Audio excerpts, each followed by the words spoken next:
ଅଛନ୍ତି ବୋଲି ତମେ ବୋଧେ ମତେ ମିଛ କହୁଥିବ ନାହିଁ। ମୁଁ ସହଜରେ କାଇଁ ମିଛ କହୁନି, ମୁଁ ଯାହା କହୁଛି ସେୟା ସତ।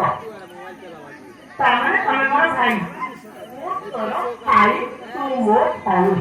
ଓ ତାହେଲେ ତମେ ରମ୍ଭା ଘରକୁ ଜନ୍ମ ହେଇଛ। ମୁଁ ରମ୍ଭା ଘରକୁ ଜନ୍ମ ନାହିଁ, କାରଣ ମୁଁ ହେଉଛି କୁଞ୍ଚିତ ଅର୍ଜୁନ, ତୁମେ ରମ୍ଭା। ତମେ କୁନ୍ତି ସୁତ ଆଉ ମୁଁ ରମ୍ଭା ସୁତ। ତମେ ମୋର ଭାଇ ହେଲ କିପରି? କୁହ, ମୋ ପ୍ରଶ୍ନର ଉତ୍ତର ଦିଅ। ମୋ ପିତା ଇନ୍ଦ୍ର, ମୁଁ ତୋରି ପିତା ବି ଇନ୍ଦ୍ର, ସେଥିପାଇଁ ଆମେ ଏକ ଅଣସରି ଜନ୍ମ। ତୁମର ଭଉଣୀ ମୁଁ ତୋ ଭାଇ। ମୁଁ ତ ଜାଣିନି ମୋର ଜଣେ ସାବତ ମାସିଲେ ବୋଲି। ସାବତ ମା ନଥିଲେ, କିନ୍ତୁ ପିତା ତ ଆମ। ତମେ ମିଛ କହୁଛ, ତମେ ମିଛ କହିବାକୁ ଭଣ୍ଡିବାକୁ ଚେଷ୍ଟା କରୁଛ। ସହଜରେ ମାନେ ଏ ଯୁବକ ନା ତମେ ମାନେ ଅର୍ଥ କରି ହୁଏତ କାର୍ଯ୍ୟ କରିଥିବେ। ତମେ ମାନେ ଏଇ ଯେ ବୁଦା ମୂଳରେ ଯାଉଛି ସେ ମୂଳରେ ତମେ ଲୁଚିକି ସବୁ ଦେଖୁଥିବ। ଜମାରେ ମତେ ଛାଡ଼ିକି ଯିବନି ହେଲା। ଯା ଯା।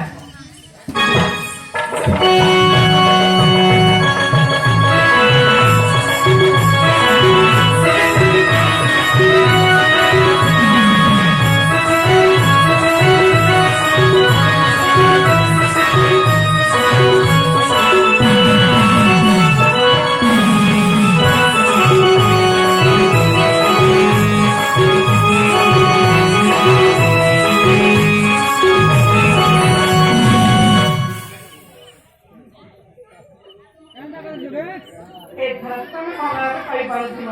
ତମେ ମୋର ଭାଇ ନୁହଁ ନା? ତୋର ଭାଇ ଭଉଣୀ, ମୁଁ ତୋ ଭାଇ। ଚୁପ କର, ତମେ ମୋ ଭାଇ ନୁହଁ। ମୁଁ ତୋର ଭାଇ, ତୁ ମୋ ଭଉଣୀ, ତୁ ମୋର ଭଉଣୀ। ତମେ ମୋର ଭାଇ ନୁହଁ ନୁହଁ ନୁହଁ। ଭାଇ ଭାଇ ଭାଇ ଭାଇ। हेलो। अभी जो आपके साथ